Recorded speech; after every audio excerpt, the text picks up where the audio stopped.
Okay, introduce yourself. Hi, my name is Lyndon. Okay, we are here at a convention, and with this and with our segment, you know about all of the negativity that surrounds the cons when it comes to the media. So, what is your opinion on the negativity? Well, people are always looking for drama, so what better place to look for drama than people whose interests you don't understand? So, insulting somebody that you don't really understand in the first place is actually the way bullies get off in school, isn't it? Yeah, it's easy. They're easy targets. But I thought there's an anti-bullying process in the schools. There is, but it's human nature in the end. Everyone's going to go back to it. It's unfortunate that it's human nature and it shouldn't be human nature. We should certainly try to teach against it, but if you don't teach against it, then nothing's going to change. It just seems like the only anti-bullying process is with the schools and with children, not with adults. But ain't it with the adults that we are getting bullied, though? Because the adults are the media, and the media is the one that's doing the name calling. Well, I've never heard any children come up to people in costume being like, oh, losers. They're always like, oh, it's so cool. I've never seen any little kid think it was lame, Ain't that kind of funny that the adults are the ones bashing, and yet in the same instance, they're the ones with the anti-bullying policy? Pretty much. So, with that being in the mind of this whole mindset, and we're talking about bullying in schools in general, and we know the way that jocks act towards geeks. Do you see that in the media? In the media, I'd say overall, yes. It does seem like there's a whole, oh, they're lesser than us. Look at these weirdos in costumes of imaginary characters. Let's point and laugh at them. They don't necessarily say that, but they, imply it. But aren't they the same people that actually funded the Next Generation, Voyager, Star Wars, Star Trek movies, Transformer movies, all of the Disney movies that we are the ones cosplaying as, but yet in the same instance, we see those same costumes at Halloween that they say is so cute. Now, isn't that a little bit on the hypocrisy side? I think they see this as more of Halloween's like, it's a holiday, so it's okay, but every day, that's just freakish. And with the movies, I think they think that everyone has a bit of a geekish side, but we go too far is what I think they think. How is it that we go too far whenever you think about the people that are here? People that are here that are actually doing this are actually professionals. Most of them self-employed when you take a look at the dealer's room and the artist alley. The people that are actually published, that are guest speakers or even panelists. The ones that are college educated that still go here. I've seen military and police guys here that seem to have to hide. So where's the fairness and the anti-bullying act in that? I just think in the end it's because we look different, we act different, and what normal adult in the right mind thinks that you can make a living selling crafts or anime related merchandise nowadays, especially in the United States? You can, but no self-respecting normal adult is going to think that. But look at all the people that try it, since Full Sail has a college in Florida. A lot of the art colleges, almost every state has one now. When you're looking at video game design being one of the biggest want-tos in America, the whole genre seems to be shifting to the artistic styles, the artistic freedoms, the imagination. Think of Harry Potter, Percy Jackson, all the movies there and the imagination it took to actually do all of that. But yet in the same instance, we're the ones being persecuted for enjoying it and actually not being hysterical in the way we act versus the basketball games, football games, NASCAR fights. All of this other stuff that you see is so violent during and after the games. I don't see that in the conventions. Yeah, it's funny you bring up sports games. That's actually how I talked to my mother about anime conventions when I still lived with her. She always thought it was so weird to cosplay, do any of this. She told me it was useless, a waste of my time, a waste of my money. And she loves professional sports, like to death. She will dress up, she will go out with the crowd, she'll do chants, and it's basically the same concept, you know? You're getting together with like-minded people, dressing up the same, doing what you love. You spend money at the stands, you have idols. I mean, it's the same concept. And you have a lot of trinkets, and I'm sorry, our dealer's room is once every month or twice a month. Theirs is like on every mall, every corner, even at Walmart. So what technically is the difference? I don't understand that. Are we just being persecuted because we actually draw that much of attention?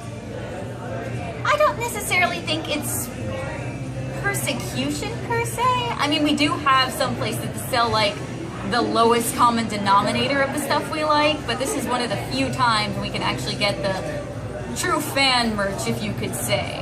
Like, I mean, you could find things for your favorite baseball team at Walmart, but you can't find things for hardcore fans at Walmart. You need to go to an actual game for those, you know? So this is kind of like our baseball game in that sense, I guess. Okay, so what you're saying is this tailors to us the same as NASCAR days does to the NASCAR fans, the same way as opening day for the football fans, draft day for the basketball and football fans, opening day for the hockey fans, but yet in the same instance they only get it once a year, whereas we get it every month. Well, only if you travel. But in the same instance, they have to travel to every single one of their games too, though. Yeah. So, I mean, it's... Not everybody lives beside the stadium. Yeah, and it's the same concept, really. I mean, we may have one local convention, maybe. Like, they may have one local ball stadium. But that only happens once a year when you can go to the opening big game or the convention. So you have to travel to more, and that requires more money. But whatever you put your time into and put your money into makes it worth it. Well, ain't that kind of ridiculous that we get persecuted for spending our money for something like this, but something in the line of a book collector doesn't get persecuted? He actually gets honored. Somebody in the line of a sports fanatic that has all the autographs of, say, all of one certain team is honored. But yet, let's say I know of a guy right now that has all of the autographs of all the actors, but I don't see him getting honored. So ain't that a little bit on the hypocrisy side? A bit. It's just, I think some hobbies are regarded as more worthy or honorable than other hobbies. I definitely don't think in America, at least, or really anywhere, that anime or cartoons or geek culture is a very honorable hobby. I mean, there's nothing wrong with it, but people are going to think something's wrong with it because it's not a hobby that people generally accept culturally. Which, I mean, is not right. It should be accepted. Like, any hobby should be expected, unless it's just a really bad hobby. Not that many of those exist. Well, I was thinking of, the guys that play chess over at the library, the chess clubs and this, that, and the other. It's not like they can go to tournaments based off of what they do versus we have Yu-Gi-Oh! Tournaments, Magic tournaments, World of Warcraft tournaments. We have Call of Duty tournaments. We have so many in just the gaming aspect. And yet in the same instance, how much money do we generate for everywhere that we operate? Versus, and you know this, say a race happens only 40 to 50 times a year. Football games, 13 to 14 times a year and only in standard places. So in that whole scenario, aren't we generating more profit? We're doing more towards the economy. We're actually holding benefits more often than any of the sports teams. Because how many cons have you been to that have held blood drives, done the food drives, all of these other ones that are just normal? And yet, we're the ones being persecuted, but yet we do more benefit. And I don't understand that. If we're helping, why is it we're the ones being called deviant? Well, in the end, it's still a matter of we're different. They don't see the good. They only see the bad that they don't understand. It's a matter of the whole society as a whole, not like one specific person. Did you notice how many people in the hospitals want the cosplayers instead of the football players? They want the cosplayers instead of the racing guys. They want the cosplayers, and they don't even care if they're professional or not. I mean, an actor is fine. A football or a basketball or a racing guy is fine.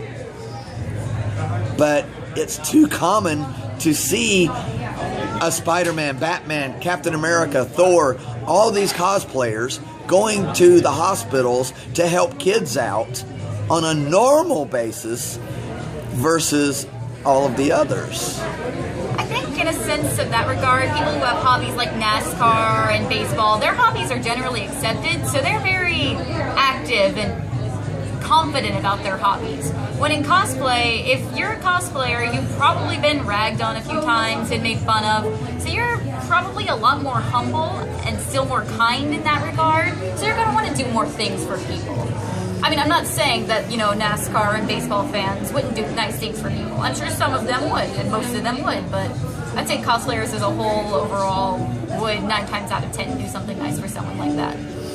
How many times have you seen a cosplayer randomly help another cosplayer just because, versus, say, all of the other sports, hobbies, fanatics that you want to go to?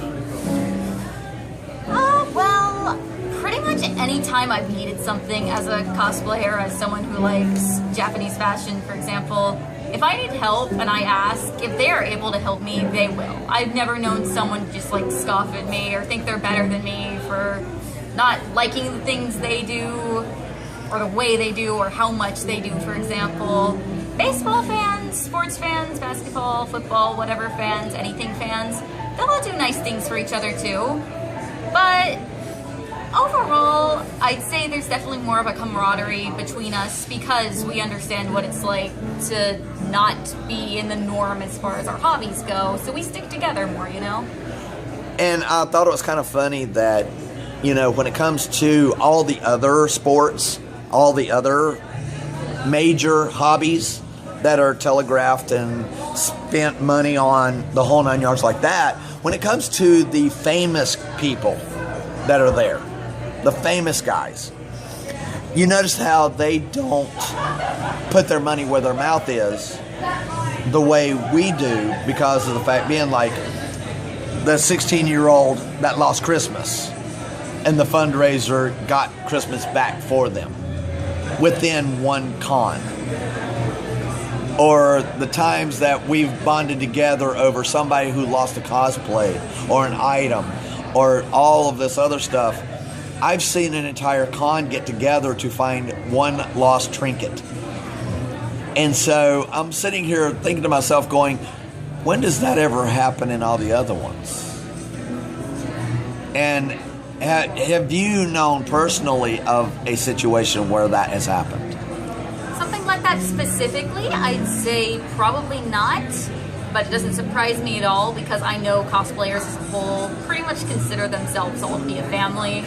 And we do all care about each other. I mean, we all may have our specific beefs over specific cosplayers or specific fandoms, you could say. But we may not like, oh, that person's cosplaying from that series. I don't like that person or whatever. But at the same time, we're all cosplayers, the whole war between Star Trek and Star Wars. Yeah, that's a good example right there.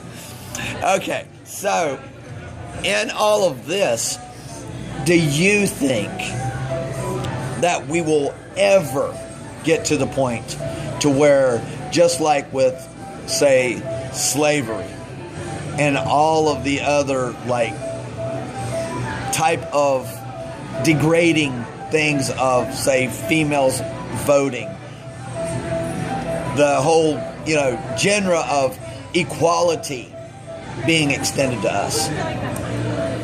I do think overall we could be more socially accepted, but in the end, even with issues like racism, where they have equal rights now, at the same time races still exist, So I think it'll still be the same way, where even if we're socially accepted, people are still going to think we're freaks. And there's nothing we can really do to stop that, because people are going to be jerks sometimes, no matter what you do.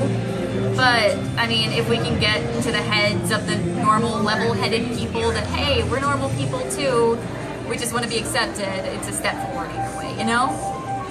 So, in your experience, in all of the cons that you've been to, and all the cons that you know, and you've heard the nightmare stories, do you really think that it's fair for any parent to use that as an excuse as to a reason why their kid should not be part of it? You know, I actually was talking about this the other day, and you know, you hear horror stories so often, like of creeps hitting on girls or hitting on guys, stuff like that, bad things happening, when in the end, is it really any more uncommon here than it is anywhere else? I mean, it's not really. I've known more friendly people here. I've maybe met one or two creepy people, you'd say, and even then, you know, just have friends and they'll help you out of bad situations like that. It's just like real life. Well, this is real life, you know what I mean. Thank you so much. You have been wonderful. Please introduce yourself one more time. I'm Lyndon. Thank you. We will see you at the next con.